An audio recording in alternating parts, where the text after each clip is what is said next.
नमस्कार व्यूअर्स, मैं हूं अमीश देवगन और मैं हूं काशी में यानी वाराणसी में प्रधानमंत्री नरेंद्र मोदी की कॉन्स्टिट्यूएंसी। लेकिन ये प्रधानमंत्री नरेंद्र मोदी की कॉन्स्टिट्यूएंसी होने के साथ साथ पूर्वांचल का सबसे बड़ा गढ़ माना जाता है। कहा जाता है कि यहीं से लहर उठती और बहती है, यहीं से लहर ढहती भी है। लेकिन क्या इस बार के चुनाव में यानी अंतिम चरण में 7वें चरण के अंदर काशी सियासत का एपिसेंटर बन गई है? इसलिए यहां बड़े बड़े नेताओं का मेला है, चुनावी रेला है। विपक्ष से लेकर बीजेपी के दिग्गज नेता लगातार काशी के दौरे पर हैं। गृह मंत्री अमित शाह काशी में रुके हुए हैं। अखिलेश यादव और राहुल गांधी ने भी आज यहां ताल ठोकी है और कहा है कि इंडिया की सरकार हम लेकर ही आएंगे, ये प्रण लिया है। और साथ ही साथ देश के अलग अलग हिस्सों से भी तमाम सियासी एक्शन के बीच काशी के ग्राउंड जीरो से कौन जीत रहा है 2024 का चुनाव, और आज बनारस से ये सबसे बड़ा चुनावी शो मेरे साथ।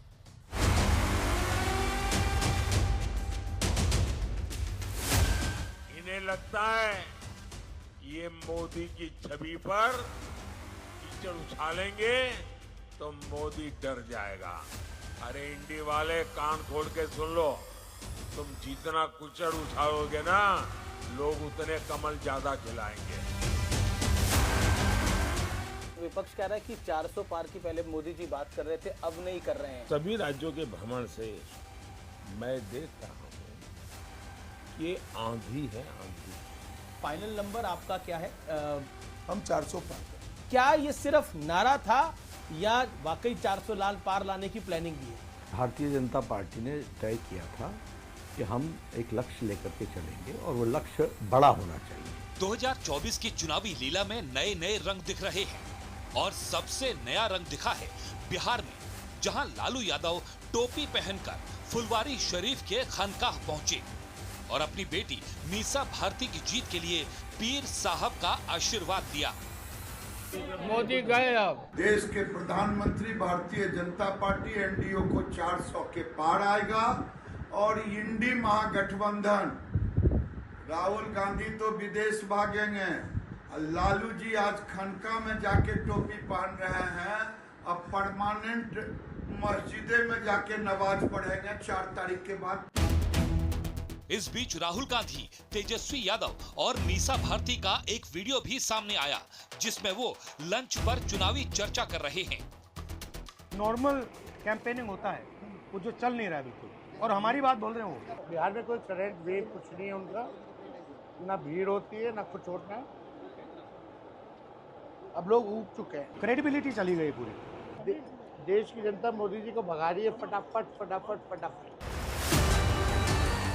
लेकिन चुनाव का अंतिम दौर आते आते चुनावी मिशन पूरी तरह पूर्वांचल की तरफ घूम गया है, क्योंकि अंतिम चरण में पूर्वांचल की बची हुई 13 सीटों पर वोटिंग है, जिसमें वाराणसी और गोरखपुर भी शामिल है। तो आज काशी के ग्राउंड जीरो से जनता के बीच होगी सबसे बड़ी सियासी डिबेट। और अब काशी की धरा से चुनावी विश्लेषण जरूरी है, मिशन 80 का विश्लेषण जरूरी है। पहली रणनीति, यूपी में बड़ा दाव, ओबीसी आरक्षण में मुस्लिमों की समीक्षा की चर्चा कर रही है योगी की सरकार। दूसरी बड़ी रणनीति, मुस्लिम आरक्षण के मुद्दे पर विपक्ष पर चौतरफा प्रहार वार।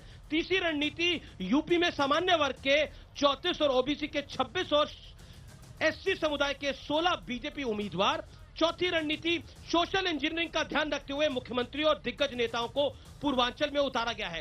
यादव वोटर्स के लिए मध्य प्रदेश के मुख्यमंत्री आए हैं, ब्राह्मण वोटर्स के लिए राजस्थान के सीएम आए हैं और कई सभाएं कर रहे हैं। केंद्रीय मंत्री पीयूष गोयल ने भी यहीं डेरा डाला हुआ है। यानी कुल मिलाकर पूर्वांचल को साधने की कोशिश कर रही है भारतीय जनता पार्टी। तो दूसरी तरफ इंडिया ब्लॉक यानी राहुल गांधी और अखिलेश यादव भी मैदान में कूदे हैं। और तीसरी बड़ी फोर्स है मायावती की। चलिए, और अब आज का बड़ा सवाल, क्या यूपी में विपक्ष की मोर्चाबंदी के बावजूद बीजेपी क्या अपना पुराना प्रदर्शन दोहरा पाएगी, या इस बार बीजेपी का उत्तर प्रदेश का किला हिल सकता है? ये यक्ष प्रश्न है और इसी प्रश्न के साथ आज की चर्चा की मैं शुरुआत करता हूं। धर्मेंद्र राय है मेरे साथ, एमएलसी है भारतीय जनता पार्टी के, जोरदार तालियों के साथ अभिनंदन करिए। मेरे साथ एनडीए के रोहित अग्रवाल है, आरएलडी पार्टी के नेता हैं, प्रवक्ता हैं, उनका अभिनंदन है। मेरे साथ मनोज काका हैं, लोकप्रिय प्रवक्ता हैं समाजवादी पार्टी के, जोरदार तालियों से उनका अभिनंदन है भाई। विवेक श्रीवास्तव है, अक्सर आप इनको हमारी टेलीविजन स्क्रीन पर देखते हैं, लेकिन आज इन्हें हम काशी की धरती पे ले आए हैं, तो इनको भी हमारा नमस्कार है। तो आप तमाम लोगों का स्वागत है इस चर्चा के अंदर। तो इस चर्चा की शुरुआत मनोज भाई आप ही से करते हैं।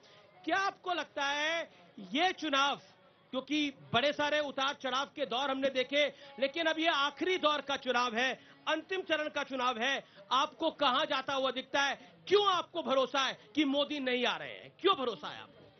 देखिए, जो भरोसे का सवाल है, आप मां गंगा के तट पे खड़े हैं और आप ऐसे पावन धरा के तट पर खड़े हैं जहां हरिश्चंद्र को अपनी सत्यता के पैमाने पर अपने पुत्र के सौदाह के लिए क्या क्या नहीं करना पड़ा, पूरी दुनिया ने देखा। ये कबीर की भी धरती है, ये तुलसी की भी धरती है, यह और ये भगवान भोलेनाथ की धरती है। इसलिए है कि यह धरती ने हमेशा बुनियादी सवाल किया। मां गंगा के एक तथाकथित पुत्र, देश के प्रधानमंत्री जी ने कहा कि मां गंगा ने बुलाया है। इसी मां गंगा जहां पर आप खड़ा हैं, अब मां गंगा पूछ रही हैं कि 10 साल बीत गया और आप ये बताइए कि नमामि गंगे के नाम पर 5500 करोड़ रुपए खा जाने वाली बीजेपी और हम साफ क्यों नहीं हुए? अब मां गंगा का सवाल है। यहीं 80 पे जहां आप हैं वहीं अभी गंदे नाले का पानी है। और जो बेटियों का सवाल है, यहीं बीएचयू सबसे प्रतिष्ठित संस्थान है। सुन लीजिए, एक बेटी के साथ भारतीय जनता पार्टी के दरिंदों ने, 3 दरिंदों ने नोचा, और ऐसे वैसे दरिंदे नहीं, उनको संरक्षण इस देश के प्रधानमंत्री नरेंद्र मोदी का, योगी आदित्यनाथ का और बीजेपी के बड़े बड़े नेताओं का। जो हमारी बहन बेटियां बैठी हैं वो तो जानना चाहेंगी कि कैसे सुरक्षित करोगे जब एक प्रतिष्ठित विश्वविद्यालय में एक बेटी नहीं सुरक्षित है, तो आम बेटियां सुरक्षित कैसे होंगी? अब आपने अपनी बात को रखा। क्या आपको लगता है कि इस बार चुनावी मुद्दा भारतीय जनता पार्टी ने आरक्षण को बना दिया? वो आपके साथ खेल करने लगे थे, आप उनके साथ खेल करने में लगे, लेकिन जनता थोड़ी कंफ्यूज है। आरक्षण कौन हटाना चाह रहा है, कौन घटाना चाह रहा है और कौन बढ़ाना चाह रहा है? देखिए, हमारे प्रधानमंत्री जी ने बार बार इस बात को कहा है कि विपक्ष यह चाहता है कि हम मुस्लिमों को आरक्षण दें। किसका हक मार के? हमारे दलित समाज के लोगों का, पिछड़े समाज के लोगों का आरक्षण समाप्त करें और हम उनको, मुस्लिमों को आरक्षण दें। इसकी नीति के खिलाफ हैं हम। हमारी सरकार, हमारी पार्टी, आदरणीय प्रधानमंत्री जी ने बार बार कहा है कि हम तुष्टीकरण की राजनीति नहीं करते, हम संतुष्टीकरण की राजनीति करते हैं। मुस्लिम और हिंदू की बात नहीं करते हैं, हम सबके हित की बात करते हैं। हमने राशन सबको पहुंचाया है, भेदभाव किसी से नहीं किया है। यह लोग 47 के समय का जो इतिहास है, सांप्रदायिक आधार पर विभाजन करने वाले लोग आज भी चाहते हैं कि सांप्रदायिकता की बू आज इस देश में चलती रहे। ये लोग हिंदू मुस्लिम की बात करने वाले, मैं पूछना चाहता हूं, जब करोड़ों करोड़ की जनता, मेरी एक बात होने दीजिए, जब करोड़ों करोड़ के भारतीय लोग, सनातन परंपरा के लोग जब अयोध्या में जाते हैं मत्था टेकने, तो ऐसे लोग उसका विरोध करते हैं और कहते हैं कि मेरी सरकार आएगी तो हम इस पर फिर से विचार करेंगे। वो कहते हैं कि धारा 370 हम फिर से बहाल करेंगे। हमारे ये भ्रम का जाल फैलाने वाले लोग, ये झूठे लोग। मेरा निवेदन है कि एक एक करके सब अपनी बात को रख लें और एक मिनट में अपनी बात को रखें। विवेक जी, आपको क्या लगता है, अब आप ग्राउंड जीरो पर है, आपको यहाँ की परिस्थिति, स्थिति दोनों क्या दिखाई देती है? एक तरफ तो इंडिया अलायंस आप कहते हैं एकजुट है, सितंबर के महीने से आप कह रहे हैं। दूसरी तरफ ममता बनर्जी कहती है कि बैठक में मैं नहीं आऊंगी। तीसरी तरफ वो कहती है कि अगर सरकार कभी आ भी गई इनकी तो मैं बाहर से समर्थन दूंगी। लेकिन हम इस समय ये जो है, ये पूर्वांचल है, ईस्टर्न उत्तर प्रदेश है और eastern part of the country में, दैट इज बंगाल और ओडिशा में भी चुनाव है। बीजेपी वहां पर भी कह रही है, ओडिशा में भी कह रही है कि हम इस बार वहां पर सरकार बना सकते हैं, नवीन बाबू की कुर्सी हिला सकते हैं। तो जो आप सपना जो रहे थे कि बीजेपी यहां से कम होगी, वहां से कम होगी, लेकिन जो ट्रेंड्स दिख रहे हैं वो दिख रहे हैं कि ईस्टर्न पार्ट ऑफ इंडिया से बीजेपी का हुंकार आ रहा है।